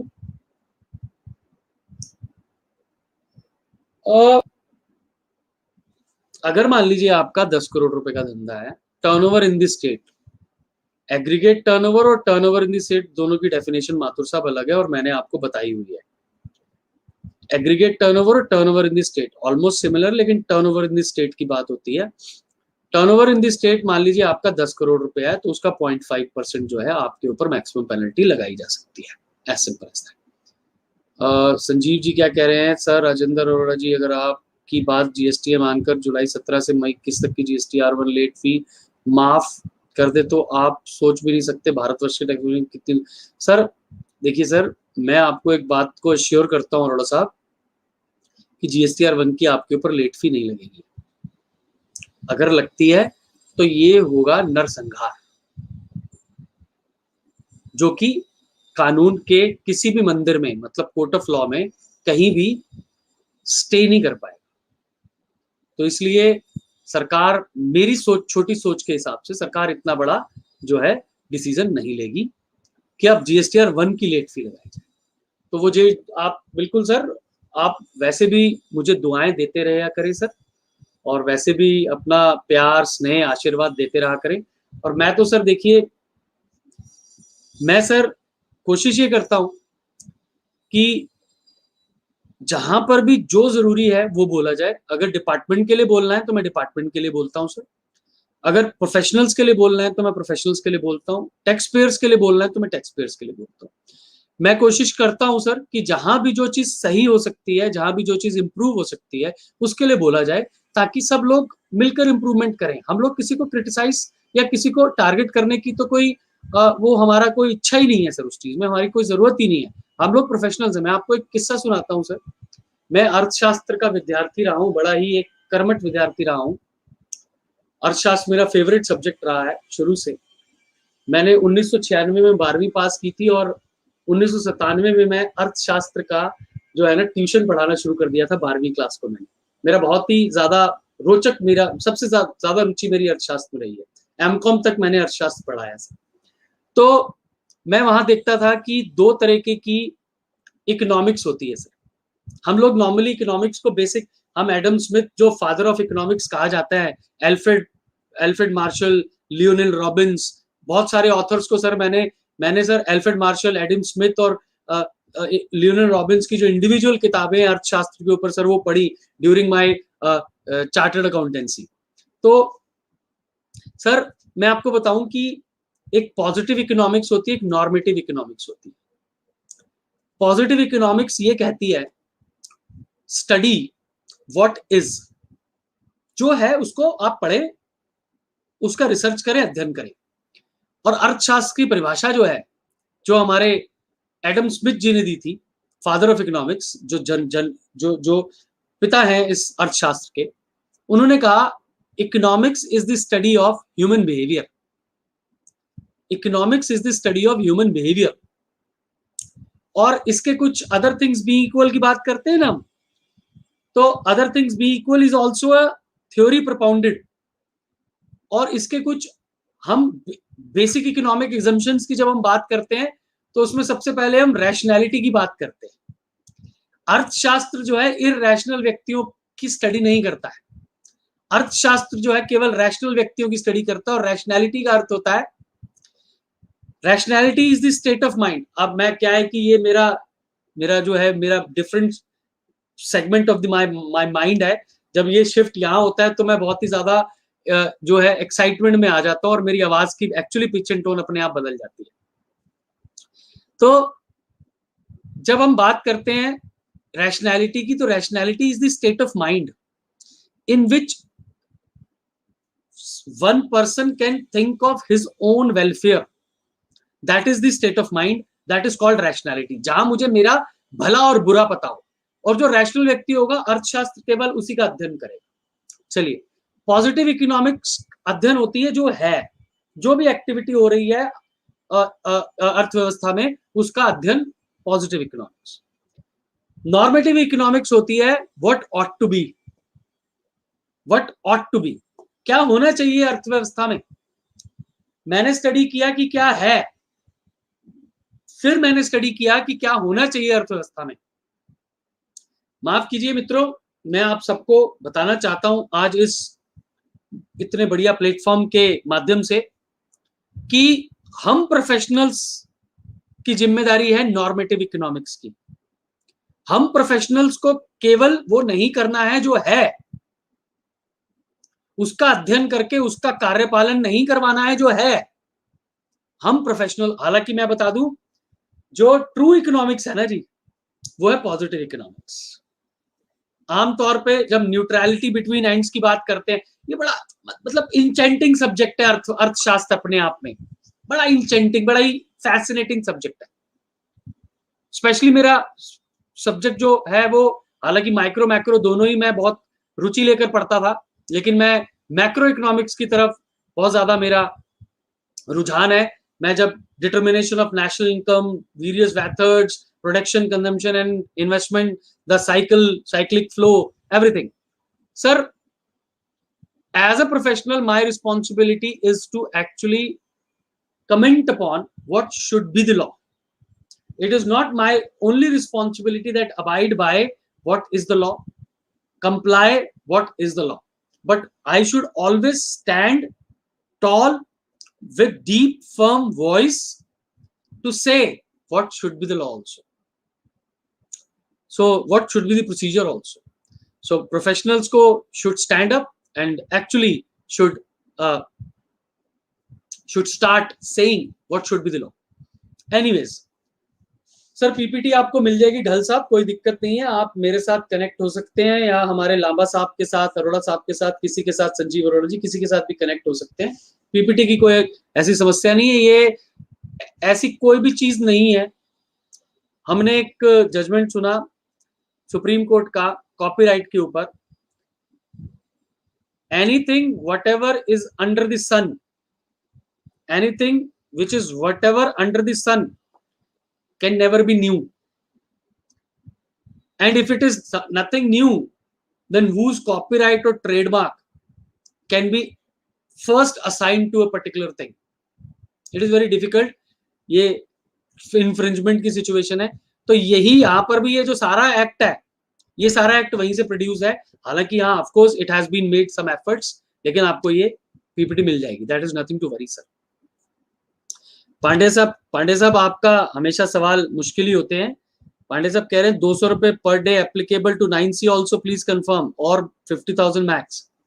पांडे साहब वैसे तो देखिए अब 9C की कठिन जिम्मेदारी हमसे ले ली गई है, अब केवल आनंद ही आनंद है, क्योंकि आप ऐसा नहीं है आपने जीवन आनंद पॉलिसी ले ली है, केवल आनंद ही आनंद है। और वो आनंद इसलिए है कि पैसे उतने ही मिलने हैं लेकिन जिम्मेदारी कोई नहीं है। तो 9C में पैसे उतने, लामा साहब हंस रहे हैं, हमारे लामा साहब भी हमारे एकदम जो है ना जोशीले और बड़े ही क्रांतिकारी विचारों वाले थिंकर हैं। मैं एक बारी इनके साथ एक दंगल में फंस गया था और इन्होंने मुझे 2-4 धोबी पटाख दिए थे, तो क्यों लामा साहब। सो अब दंगल में तो धोबी पटाख ही होंगे ना सर। सो सर ये जो 9C की समस्या है पांड्या जी, 9 मैं हमेशा बोलता रहा, मैंने काफी बार इस बात पे बोला है, मेरे ख्याल 50-60-70 बार तो बोल दिया होगा इस बात पे डिफरेंट प्लेटफॉर्म्स पे, और बहुत ही रेलेवेंट क्वेश्चन है। 44 जब पुराने रूप में था, 44 जब पुराने रूप में था तो 44(2) कहता था कि अगर 44 की एनुअल रिटर्न के साथ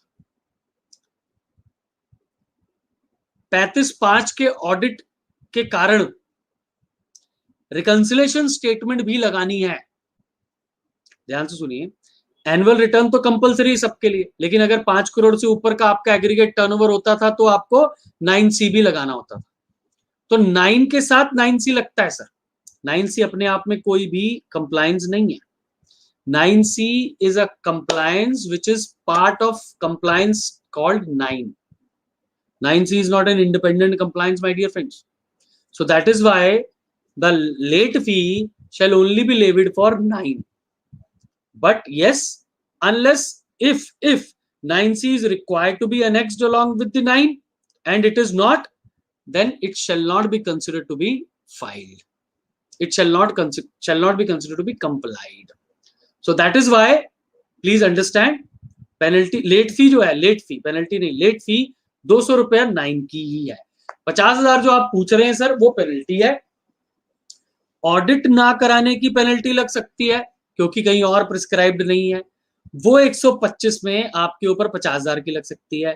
और पांडे साहब उसके लिए मैं आपको बता चुका हूं कि वो पेनल्टी तब लगेगी जब आपको शो कॉज से सम्मानित किया जाएगा, और मतलब आपको शो कॉज से सर्विस किया जाएगा, है ना। मैं सम्मानित कर गया, वैसे तो सम्मान ही है शो कॉज आना, घबराने की कोई आवश्यकता ही नहीं है। शो कॉज आना मतलब काम आना, एक चैलेंज आना, कुछ नया सीखने की मौका आना, दैट इज शो कॉज। चलिए जी, इसको आप एक बार देख लीजिएगा। मैं अब 129 और 129 आपको थोड़ा सा ब्रीफली बता रहा हूं, बिकॉज देन 129 अगर आपके गुड्स डिटेन हो गए, सीज हो गए या कन्वेंस भी हो गई जो कि गुड्स को ले जा रही थी, एनी पर्सन, किस पर पेनल्टी लगेगी? Any person who transports, stores any goods while in transit in contravention of act or rules is liable to detention, seizure all such goods and conveyance. It shall be released only on payment of such tax and penalty. Agar owner comes forward and goods are exempted goods, in that case 20% of the value or 25,000, whichever is lower, अगर taxable goods है तो 200% of the tax, और अगर owner does not come forward then 5% of the value और 25,000 whichever is lower, और 150% of the tax. ठीक है जी। So, my dear friends, this is what the basic understanding of your section 129.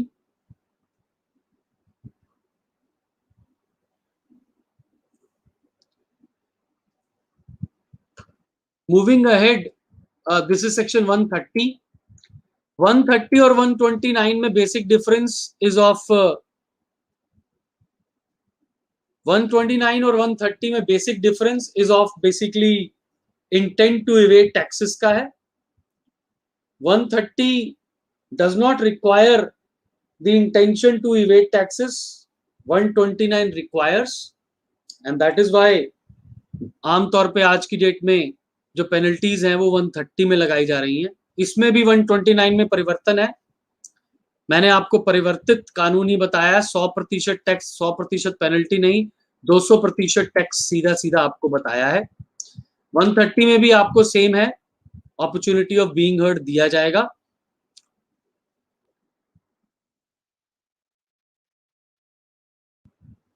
Why this is the difference in section 129?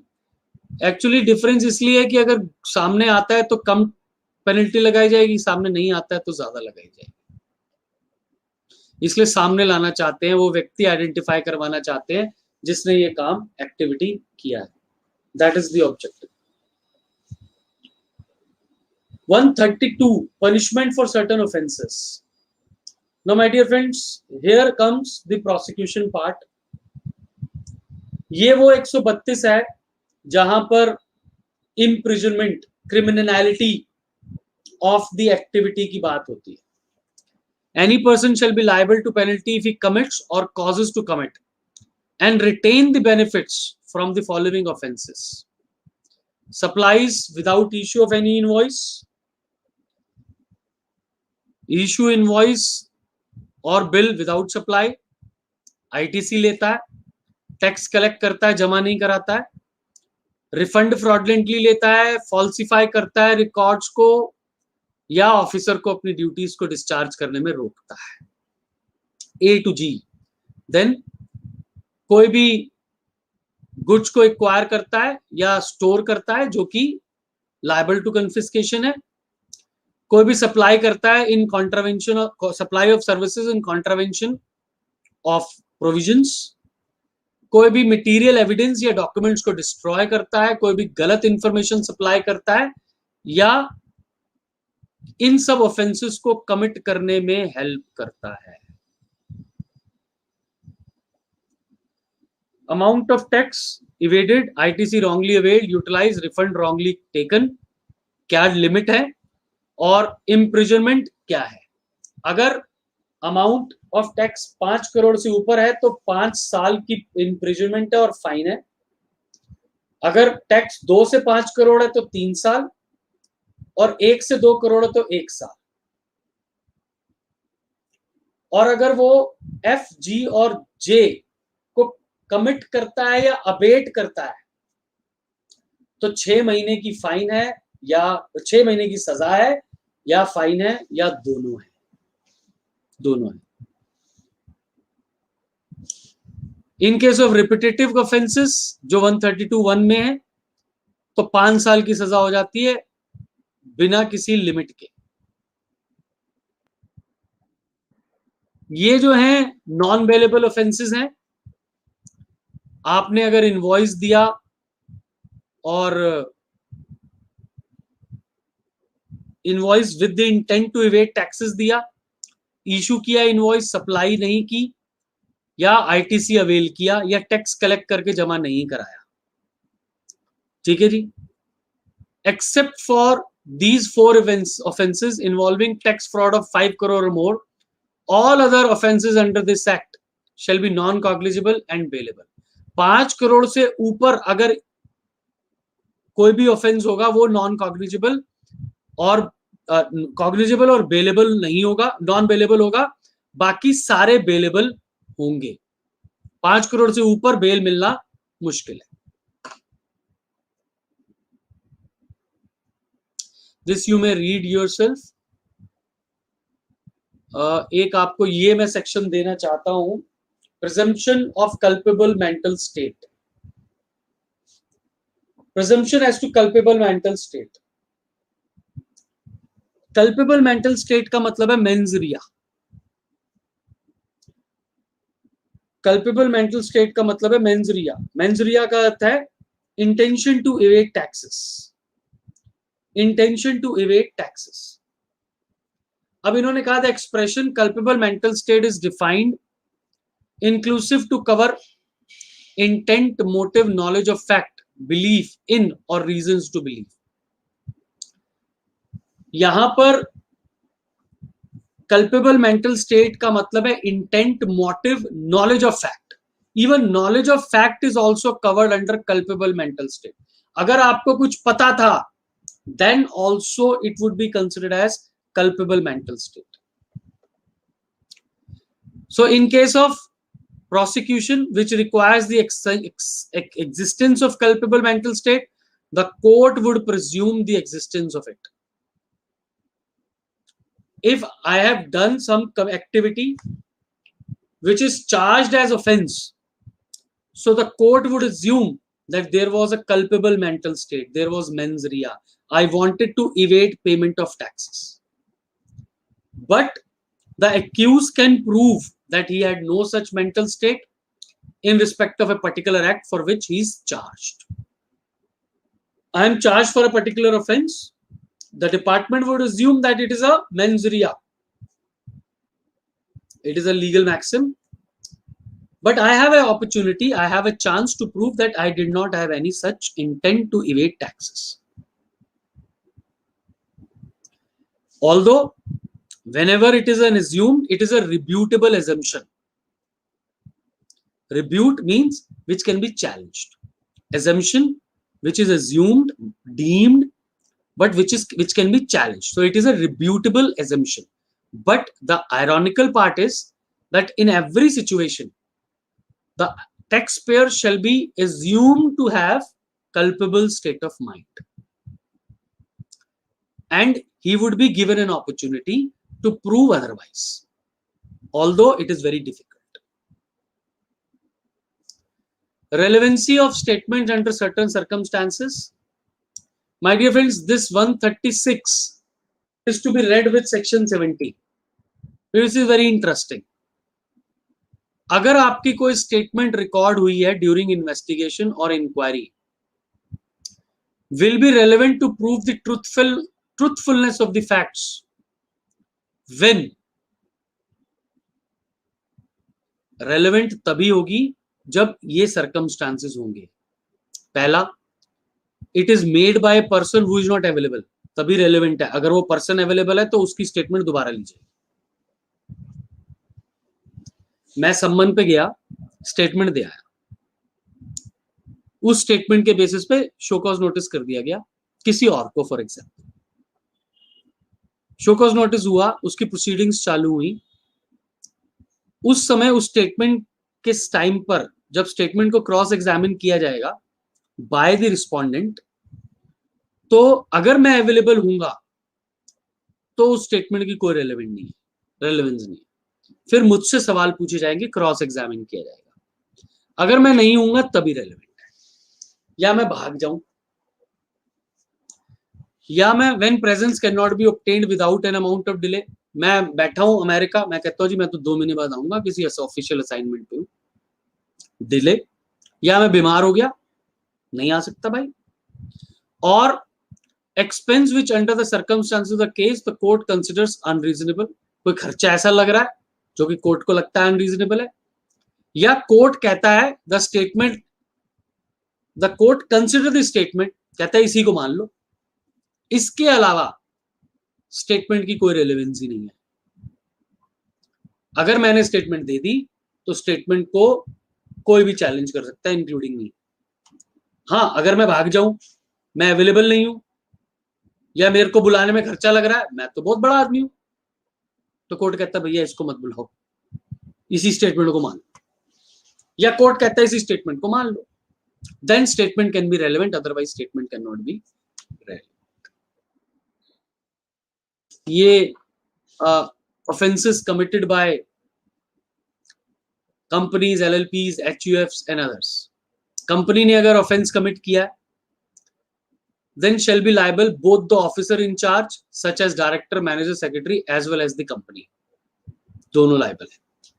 Offences अगर LLP, HUF या trust ने किया है तो पार्टनर, कर्ता और managing trustee shall be liable. Please note that if the accused person proves that he was in no way related to the offense being committed, मेरा कोई लेना देना नहीं है और उस बात को प्रूव कर दूं, then he had exercised all possible measures to prevent commission of such offenses, then he is not punishable under this section. Compounding of offenses. If you are being prosecuted with criminal offense and you say no, please don't prosecute me with criminal offense, I may be tomorrow, prosecution may result into imprisonment. Oh no, don't do that. Lama sahab, you have in income tax also compounding of offenses where there are criminal offenses, prosecution shall be launched. Similarly, here also is a facility.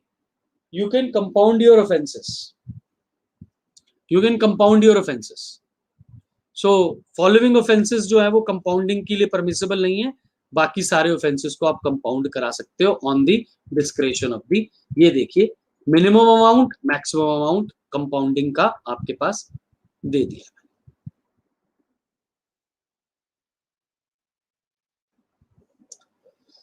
ये procedure है, I am not reading the procedure. So this is what is from my side with respect to offenses and penalties. I have tried to cover maximum aspects of offenses and penalties, and now we are open to questions. If you have any question, yeah sir, PPT I will be sharing right away after the conclusion of the class with Lamba sir, and then it can be attached in the video description box also. Thank you, Rajendra ji. Now the session is open for discussion. If you have any queries, any doubt, any hesitation in your mind with regard to today's topic, so you can take it from Arora ji.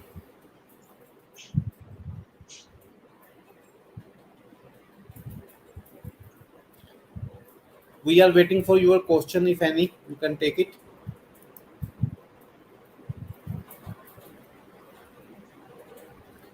Sir एक penalty से related question तो नहीं है, लेकिन ये है इस साल से रिलेटेड जो 2021 है सर, उसका 9C जो जाएगा वो CA सर्टिफाइड जाएगा या वैसे ही जाएगा?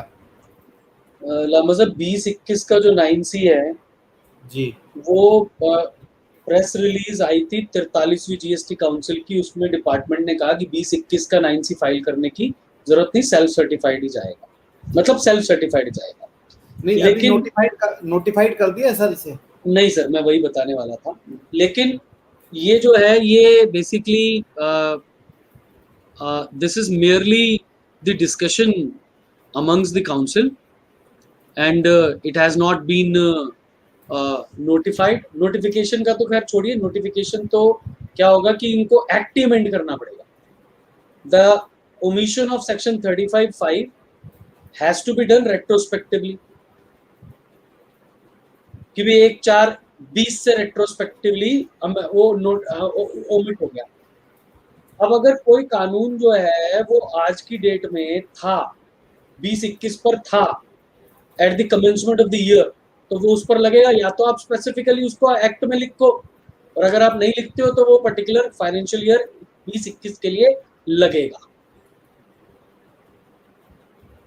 तो मेरे हिसाब से तो उसके लिए हमें we should be prepared for filing 9C after CA certification only.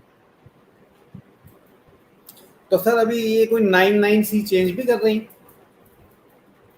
अभी तक तो कोई प्रपोजल नहीं है. आइडियली होना चाहिए अगर सेल्फ सर्टिफिकेशन होना है. नहीं, ये आप 43rd काउंसिल मीटिंग की बात कर रहे हैं, इसमें ये बात भी तो थी कि हम सिंपलीफाइड 9 एनुअल रिटर्न का फॉर्म लाएंगे.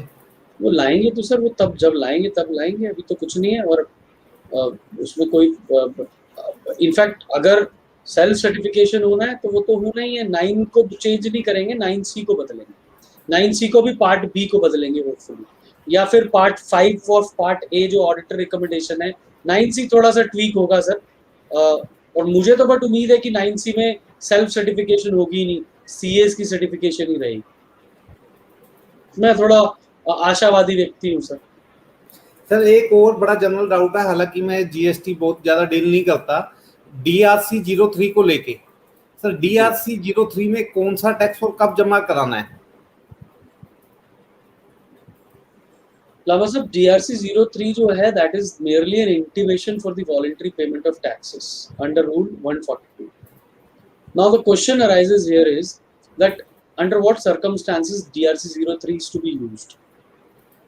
Sir, wherever any additional amount of tax on additional supply is to be declared during the currency of the financial year, it should be declared by way of 3B. Any ITC reversed or ITC to be paid should be paid through GSTR 3B only during the currency of the financial year. But if some specific notices come, some specific issue is come, some specific adjudication is there, then you should use DRC 03 to specifically highlight that particular matter and specifically earmark that payment with respect to that particular activity which is being done between you and the department. Second situation when DRC 03 is to be used, when a particular change, say for example for the month of March, supply was reported as 100, although it was 120. 20 rupees additional supply is to be reported in the month of April, succeeding month of April. Now, then I would suggest not to do it with 3B, but to do it with DRC 03 only, so that the financial year 3B is not being disturbed, because that is reported in 26 AS also. So I would not let it disturb that 3B figure and the 26 AS figure should not match. Then there could be consequent ramifications by the income tax department also. So I don't prescribe that formula. So that way the usage of DRC 03 should be very restrictively used, very carefully used. Sir एक और था इसमें कि DRC 3 जब भी हम भरेंगे तो डिपार्टमेंट ने DRC 4 में एक्नॉलेज करना था उसे, लेकिन अभी तक डिपार्टमेंट कुछ भी एक्नॉलेज नहीं कर रहा है. Sir, there are I would say 1% DRC 04 which are issued at present by the department in the country, 99% not issued. DRC 04 is the acknowledgement of tax paid under DRC 03. Now they have not issued it purposely, I believe, because then they would have a chance to reject it also, question it also. But for last 48 months, hundreds or thousands of DRCs have been filed, especially with respect to 9 and 9C. So now to me, internal DRC 04, without actually going into the nitty-gritty of or checking of DRC 03, shall be issued by the department in times to come. But wherever possible, Lamba sir, we must press upon to the department to issue DRC 04. तो sir क्या हम मान सकते हैं जब तक DRC 04 नहीं issue हुआ है हमारी लायबिलिटी डिस्चार्ज हो गई थी? हाँ सर, लायबिलिटी तो डिस्चार्ज हो गई sir. Acknowledgement to my mind is merely a formality. They cannot do anything with that. Still again they have to send no cause notice. Girish ji का एक क्वेश्चन है सर आपके लिए स्क्रीन पे. If we have already filed 3 and ITC paid accordingly, but now department asking for DRC 07, is this justified? We have to file GS. No, how can you pay tax again? You have already paid taxes along. So you just reply that DRC 07 by way of a proper reply and along with that DRC 03. No problem, sir. DIN number of notice issued by department matched with the portal, but it is the date not matched. What needs to be done? What happens is sometimes Ashish is from Bombay.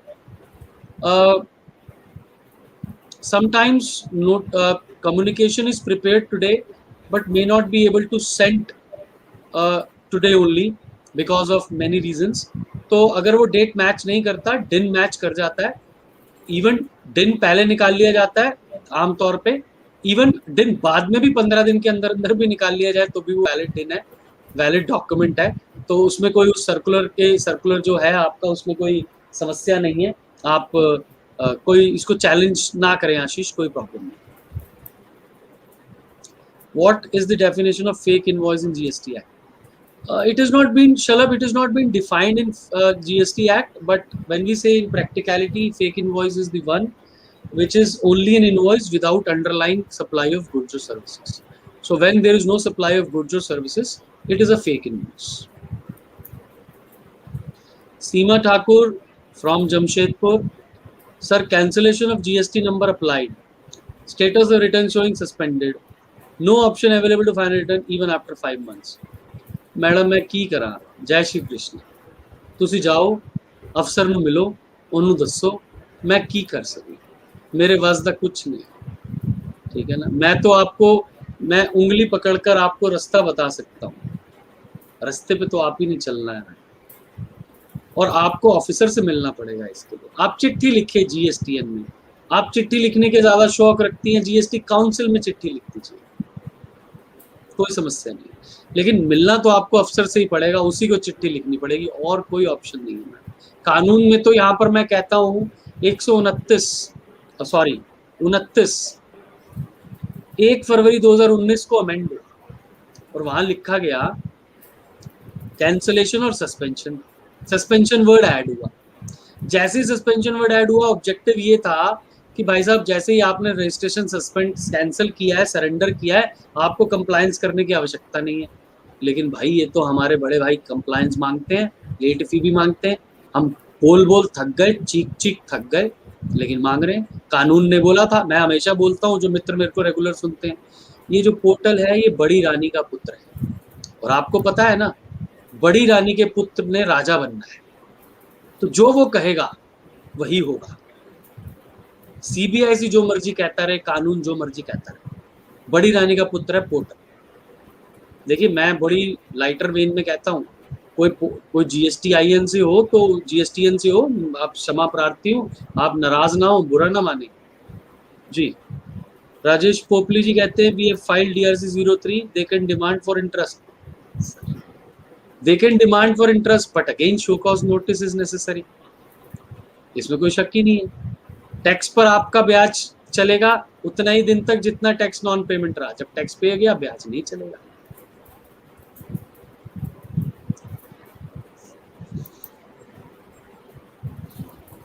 हो गए sir, सारे सवाल हो गए अभी तक तो।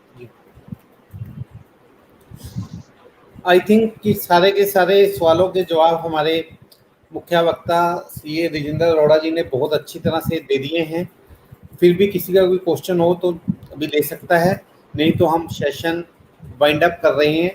तो आज का सेशन समाप्त करने से पहले मैं हृदय से आभारी हूँ सीए राजेंद्र अरोड़ा जी का, जिन्होंने अभी बताया कि आज सुबह से उनका तीसरा प्रोग्राम था, लेकिन उसके बाद भी उन्होंने सब्जेक्ट के साथ पूरा जस्टिस किया और पूरी एनर्जी के साथ आपके सभी सवालों के जवाब दिए। रेदर सारे provision with regard to penalties, prosecutions आपसे डिस्कस किए इन डिटेल। तो सर आपने अपना मूल्यवान समय हमें दिया, और इस संसार में समय से कीमती कोई वस्तु नहीं है, तो आपका हम शब्दों में ही आभार व्यक्त कर सकते हैं, इससे ज़्यादा कुछ नहीं कर सकते सर। तो एक बार फिर धन्यवाद, और आगे भी उम्मीद करते हैं कि जब से आप समय का दान आपसे मांगेंगे आप हमें देंगे। इसी उम्मीद के साथ हम ये प्रोग्राम यही समाप्त करते हैं। हमेशा सर, हमेशा। सभी लोगों का हमारे साथ बने रहने के लिए नमस्कार और धन्यवाद कि उन्होंने अपना कीमती समय निकाला और हमारे प्रोग्राम को सफल किया। धन्यवाद। सभी मित्रों को प्रणाम, बहुत बहुत धन्यवाद। जय श्री कृष्ण।